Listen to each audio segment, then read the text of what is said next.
কে? বিশ্বনবী আকাশে মেঘ দেখলে বলতেন আল্লাহুম্মা সাইয়্যিবান নাফিআন, হে আল্লাহ তুমি ভালো বৃষ্টি দাও। কেননা এই বৃষ্টি দিয়েও আল্লাহ অনেক জাতিকে ধ্বংস করেছে। বৃষ্টি দিয়ে মানে অতি বৃষ্টি দিয়ে আল্লাহ বন্যা দিয়ে গোটা দুনিয়াটাকে ভাসিয়ে দিতে পারে কি পারে না? এজন্য মেঘ দেখলে এত আনন্দিত হয়েন না। বৃষ্টি দেখলে অনেকে গান বাজায়, আছে না নাই? এই বৃষ্টি ভেজা রাতে তুমি চলে যেও না, গান গায় না? আপনি আল্লাহর কাছে দোয়া করবেন আল্লাহুম্মা সাইয়্যিবান নাফিআন, আল্লাহ তুমি বরকতের বৃষ্টি দাও।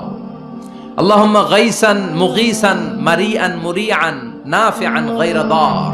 বিষ্ণুই পড়তেন আল্লাহ এই বৃষ্টিটা যেন উপকারী হয়, এই বৃষ্টি থেকে যেন ঘাস লতা পাতা কিছু পায়, এই বৃষ্টিটা যেন আমাদের জন্য বরকতময় হয়, যেন কল্যাণময় হয়, কোনো ক্ষতির কারণ যেন না হয়, তুমি কবুল করো। আবার বেশি বৃষ্টি হলে বিষ্ণুনবী দোয়া করতেন আল্লাহুম্মা হাওয়ালাইনা ওয়ালা আলাইনা, আল্লাহ আমাদের এলাকায় আর বৃষ্টি দিও না, আমাদের চারিপাশে দাও।